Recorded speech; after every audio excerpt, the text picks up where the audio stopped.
ऐं नौकरी खां इस्तीफ़ा ॾियां या अञा इन शैतान क़िस्म जे इंसान सां कमु कयां।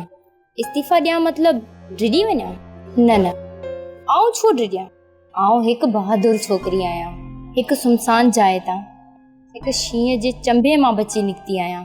इहा मुंहिंजी कामयाबी जी पहिरीं विख आहे। मूंखे इस्तीफ़ा न ॾियणु घुरिजे। मूंखे समाज जे अहिड़े मकरू क़िस्म जे इंसाननि सां विढ़णु घुरिजे।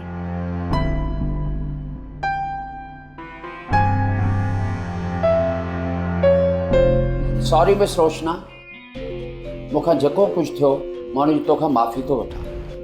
दरअसल मां तोसां रोक पियो कयो। अफ़सोस, एॾी वॾी ॻाल्हि खे तव्हां अञा मज़ाक पिया सम्झो। अहिड़ी ॻाल्हि न आहे मिस रोशना, मां तव्हांजो बॉस आहियां। तूं बॉस नाही, बॉस त पंहिंजे मुलाज़िमनि मथां छपर ऐं छांव हूंदा आहिनि। तूं त बाज़ आहीं, बाज़। उहो बाज़ जेके झिरकियुनि ऐं कमज़ोर पखियुनि खे पंहिंजे चंभे में झपींदो आहे। रोशना, मां तोखे बख़्श न कंदुसि। तूं छा कंदे?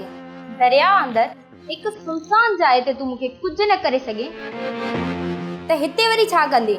मां हाणे जो हाणे तोखे सर्विस मां डिसमिस कराए सघां थो। तूं बदिली खां सवाइ ॿियो कुझु बि नथो करे सघे। सलमान साहब, मूंखे ख़बर आहे तव्हां जिथे बि वेंदसि मूंखे अहिड़ी सोच जे माण्हुनि सां मुहाॾो अटकाइणो पवंदो।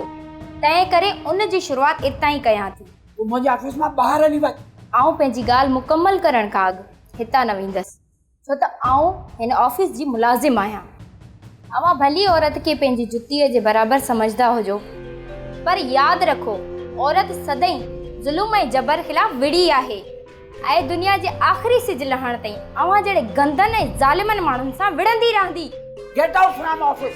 Shirt up. आउं पंहिंजी मर्ज़ी सां वेंदसि।